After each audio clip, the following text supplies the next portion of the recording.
Introdução. Quando saímos com a primeira edição deste livrinho, muitos confrades nos transmitiram as suas opiniões calçadas no credo de que as obras de Kardec estejam completas nos seus ensinos, isto é, que fora delas nada mais é necessário, que elas encerram tudo quanto é devido ao homem saber em matéria de revelacionismo e de conformidade com o que foi predito nos tempos a respeito da restauração do cristianismo e das elucidações intrínsecas, quando chegados fossem os tempos.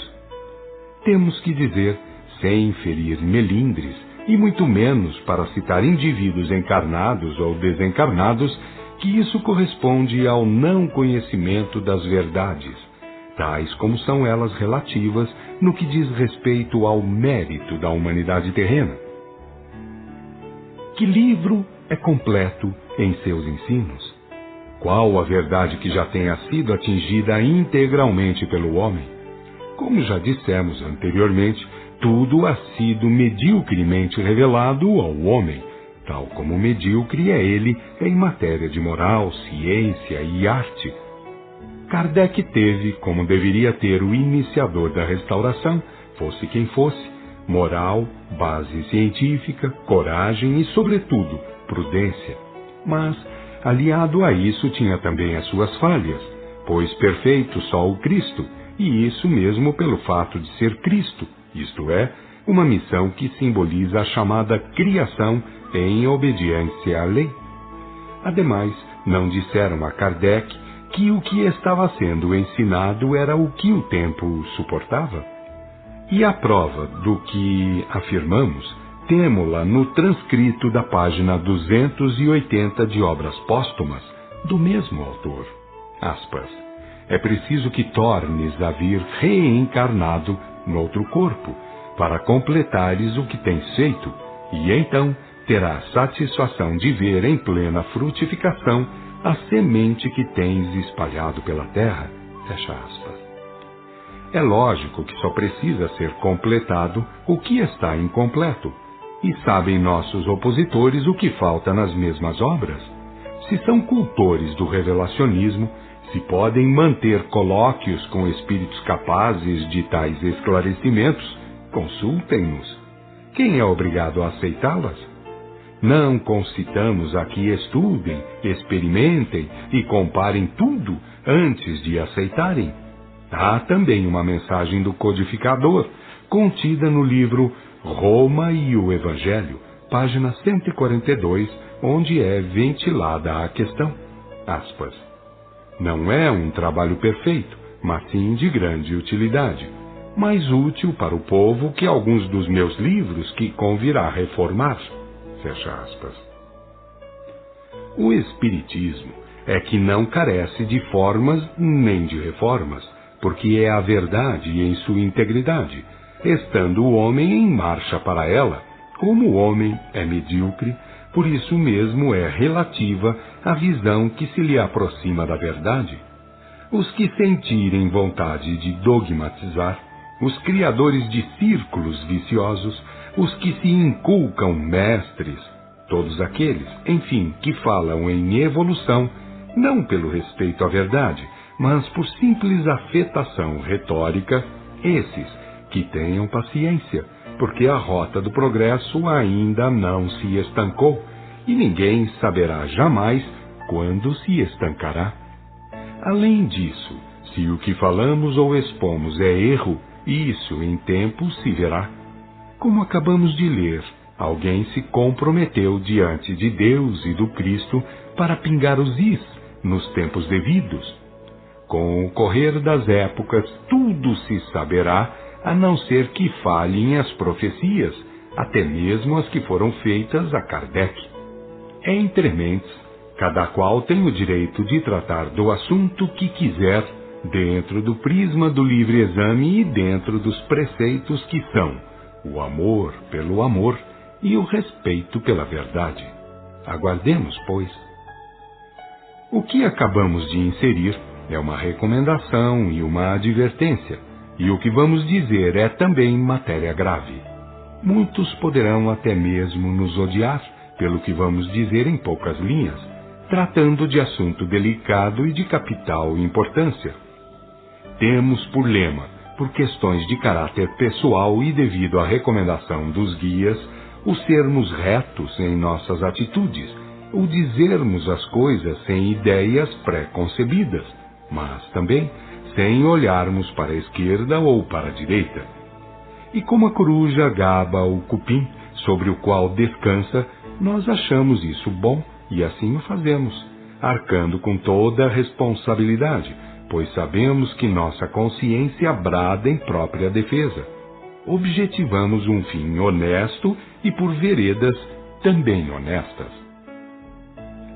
Trata-se da seguinte questão: somos obrigados a crer que todas as religiões são boas?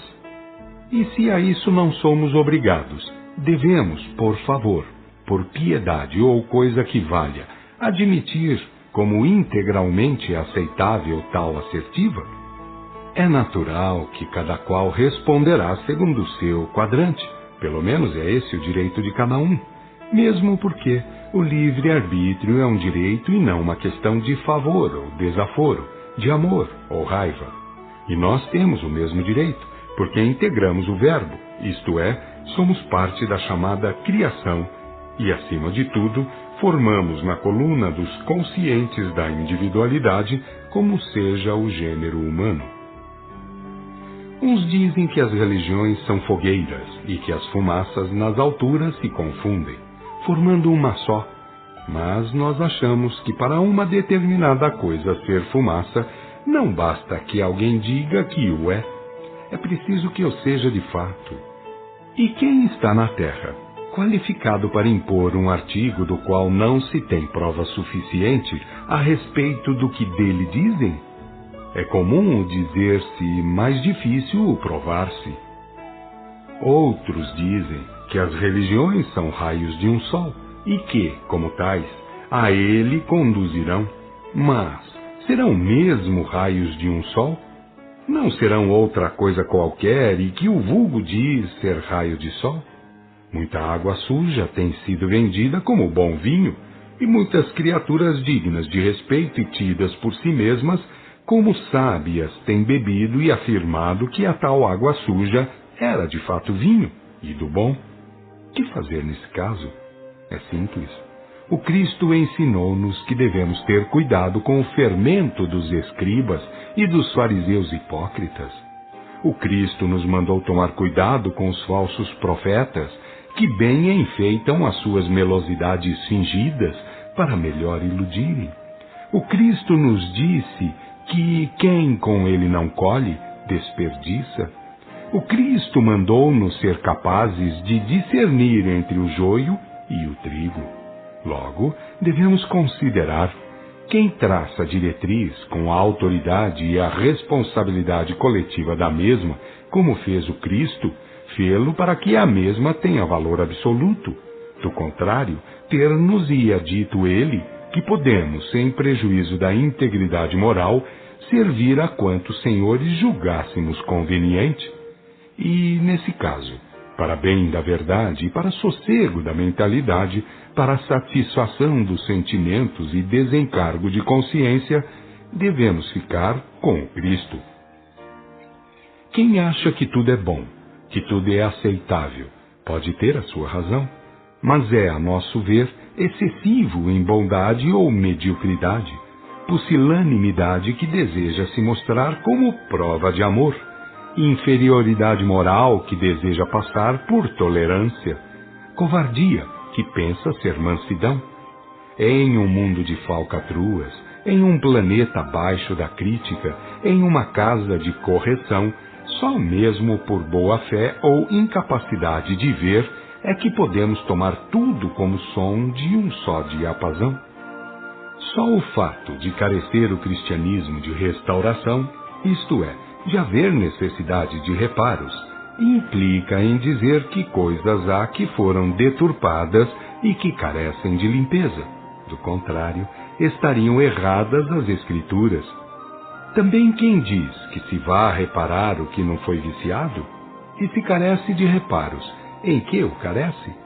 Não é, porventura, nos pontos de transcendência ou nos pontos fundamentais? Em última análise, quando porventura uma religião fosse verdadeira, sê-lo-ia o religioso também? E nesse caso, até quando deve culpa o religioso e até quando a deve a religião? Quem distingue entre os dois, qual o mais errado? Nós sabemos que a verdade vem de Deus e que a religião fundada pelo Cristo, amando de Deus, a qual redunda no culto da lei e da revelação, aconselha-nos a fazer o serviço de escolha, de discernimento. Jesus, o delegado de Deus, que tinha de viver o Cristo na terra para ensino sem fim, é o timoneiro do barco. Se errarmos com ele, no seio do seu reino, encontrar-nos-emos um dia. Mas, se errarmos contra ele, no reinado das trevas, havemos-nos de achar quando menos esperarmos. Ele é, de todos os fundadores de religião, entre aspas, o único que se levantou primeiro do túmulo para, depois do que se chama morte, cumprir a sua missão na parte que diz respeito à fundação da religião, isto é, no que se refere ao derrame do Espírito sobre a carne. E como ele, a única concepção religiosa que se pode chamar de verdadeiramente grande, testemunha-se pela verdade. Nos séculos e milênios, também nós, pelo culto dos seus ensinos, estaremos garantidos. Mas cumpre que digamos, ser ou não ser. No caso de estar tudo certo, nada será preciso observar. Mas só se acharia tudo certo se a Terra fosse um plano puro. Não o sendo, erro tem que existir e é necessário haja observações. E se é necessário observar e o não se faz, necessariamente estará havendo falta no cumprimento do dever. O segundo mandamento da lei de Deus ordena não se fazer imagens para serem adoradas.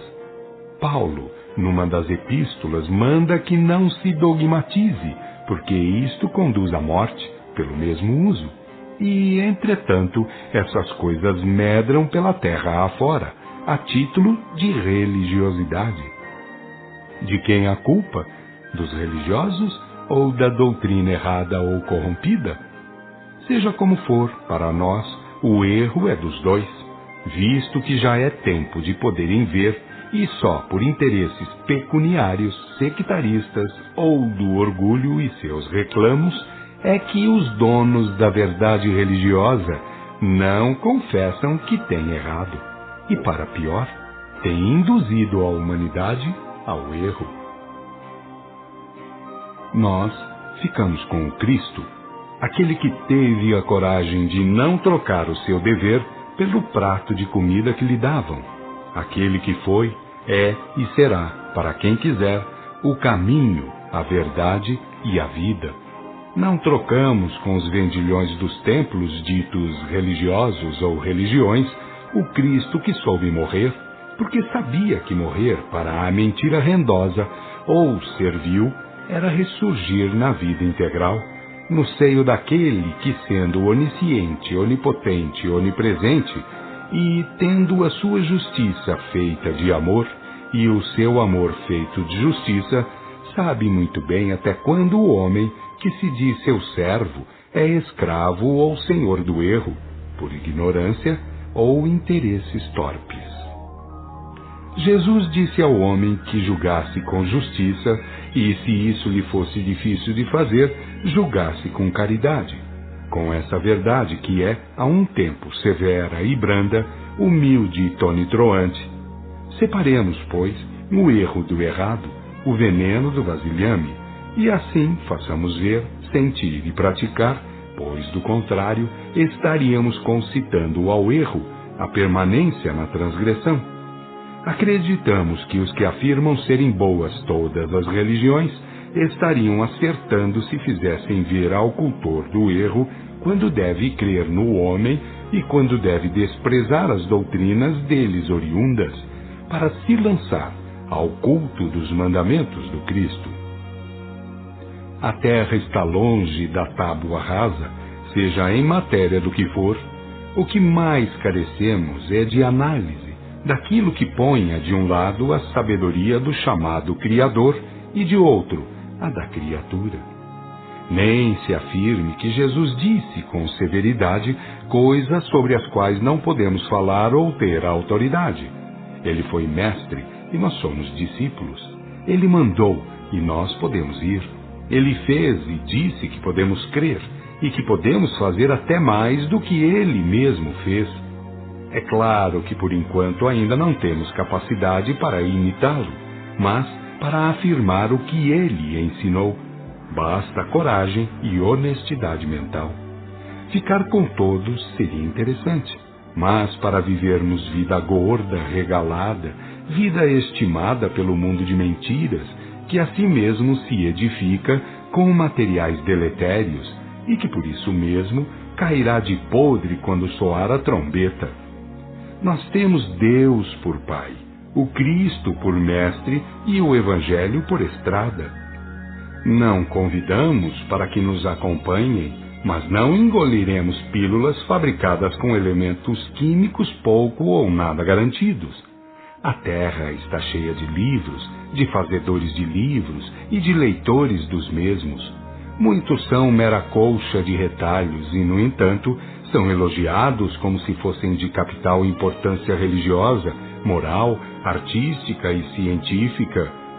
Quando desejam que um livro passe por bom, atulham-no de estrangeirismos difíceis e vazam-no em estilo gongórico, sugerindo ao pobre leitor que deve decorar tudo isso. E o leitor, geralmente, se julga sábio com tal, embora para saber alguma coisa busque fazer sessões espíritas, sem nada dizer ao leitor vizinho, nem ao vendedor, por espírito de cautela.